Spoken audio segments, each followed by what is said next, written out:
XVIII, então bem depois do século XVI, o século lá da Reforma, né? Os congregacionais e os batistas, eles vêm do movimento puritano, também da Inglaterra. Os puritanos eram os calvinistas ingleses, aqueles indivíduos assim apaixonados por Deus, apaixonados pelas Escrituras, que viviam falando na pureza da igreja, na plena reforma da igreja, no seu culto, na sua doutrina e na sua forma de governo. Os puritanos se dividiram em 3 grupos na Inglaterra: presbiterianos, congregacionais e batistas. Isso já no século XVII, principalmente a partir do início do século XVII, e assim por diante, né? Muito mais tarde é que vão surgir os pentecostais, já no início do século XX. Então, mas sempre a partir desses primeiros movimentos que já estavam presentes no século XVI. Sim.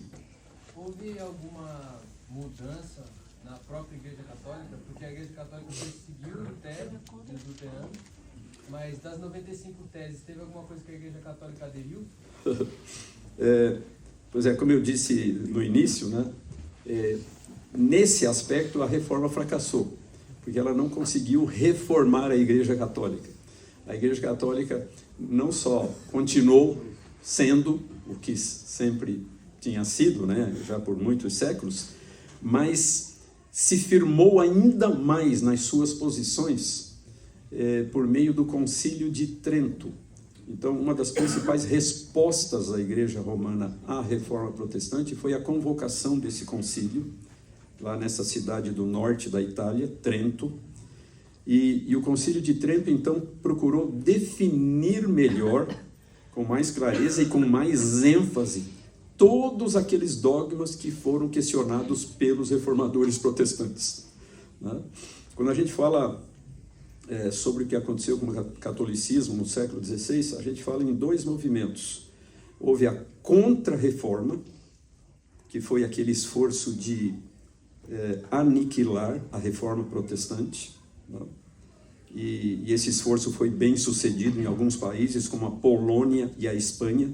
Nesses 2 países havia florescentes movimentos de reforma que foram esmagados, sufocados totalmente pela Contra-Reforma.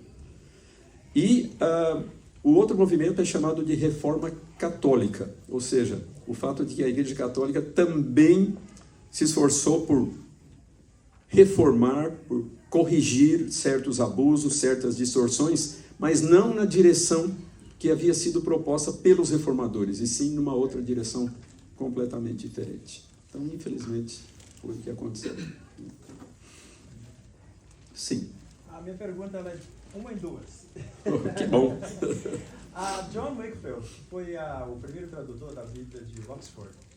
Eu não me lembro se o senhor mencionou que ele foi morto. Parece que eu já li alguma coisa que ele tenha sido morto também por causa dessa obra. E a segunda pergunta é qual a razão que a Reforma Protestante não conseguiu alcançar Portugal? Quanto ao Wycliffe, né, a gente brinca dizendo, né, que ele foi executado depois de morto.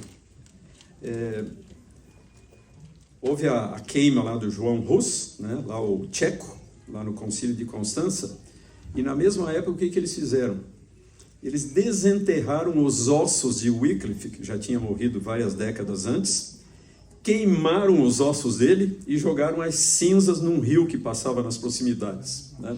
Então ele foi morto, ele foi queimado, mas queimado morto, né? E o outro foi queimado vivo. Quanto a Portugal, é realmente uma coisa impressionante, né? Portugal foi praticamente o único país europeu que não foi alcançado pela Reforma Protestante no século XVI.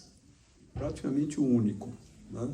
Até pelo seu isolamento geográfico e em outros aspectos, né? Houve lá um reformador português, agora está me fugindo o nome dele, mas foi... Como? Não, esse foi italiano, é o Pedro Marti Vermigli, foi um reformador italiano. Mas esse reformador português, ele fez o seu trabalho principalmente fora de Portugal, ele não pôde ficar em Portugal por causa das suas ideias, né? Mas então é isso, a reforma só chegou a Portugal vários séculos depois, principalmente a partir do século... Portugal sempre teve uma ligação muito forte com a Inglaterra. E, claro, a Inglaterra se tornou protestante, então, eventualmente, através dos ingleses, as influências